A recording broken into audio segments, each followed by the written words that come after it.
మామూలుగా ఆడపిల్లల్ని చదివించరు. చదివించాలంటే శ్రద్ధ ఉండదు. అందులో ముస్లిం ఆడపిల్లని పోలీస్ శాఖకు పంపించాలంటే అసలే ఇష్టం ఉండదు. అలాంటప్పుడు భర్త తల్లిదండ్రుల అమ్మాయిని ఆశీర్వదించారంటే శబాష్, వాళ్లకు మనస్ఫూర్తిగా అభినందనలు, గట్టిగా చప్పట్లు కొట్టి అభినందించాలి. వీళ్ళ బాబు కూడా 8 సంవత్సరాల బాబు. ఈవిడ మనోస్థైర్యం, బాబు తల్లికి అండ. ఇంకొక పక్కన చూస్తే ఒకసారి ఆశ వదులుకుంటారు పెళ్ళైతే.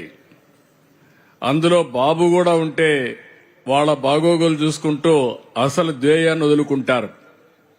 కానీ ఆ అమ్మాయిలో ఒక పట్టుదల ఉంది, కసి ఉంది, నేను కూడా పైకి రావాలనే తపనుంది. ఆ తపనే ఈరోజు ఆ అమ్మాయికి ఈ స్థాయికి తీసుకొచ్చింది.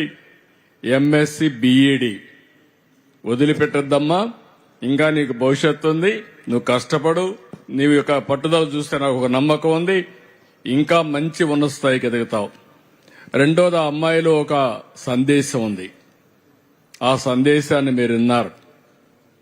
చిన్నప్పుడు పెళ్లిళ్లు చేసి ఆడబిడ్డల్ని పంపించేసి వాళ్ళ యొక్క మనో ధైర్యాన్ని దెబ్బతీయడమే కాకుండా వాళ్ళ కోరికలను చంపేసే పరిస్థితికి వస్తున్నారు. ఆ పని చెయ్యొద్దని తల్లిదండ్రులకు అప్పీల్ చేస్తూ యువతకు కూడా ఒక మెసేజ్ ఇచ్చింది.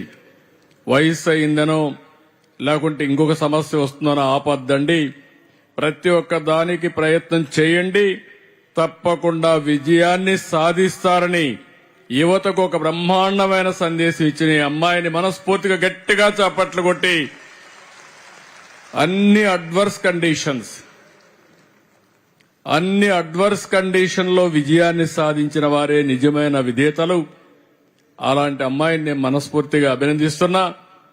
మీరు కూడా, నేను ఒకటే అందరిని కోరుతున్నా, కులం పేరు చెప్పి, మతం పేరు చెప్పి, ప్రాంతం పేరు చెప్పి, లేకుంటే పాత ఆచారాలు పెట్టుకుని మన పిల్లల్ని వాళ్ళ భవిష్యత్తుని అంధకారం చేయొద్దండి. వీళ్ళందరూ కూడా మంత్రిలో మాణిక్యాలు. ఈ పిల్లలు చదివిస్తే ఉన్నత స్థాయికి ఎదుగుతారు.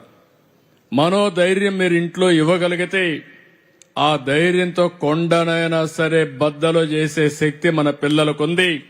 ఈ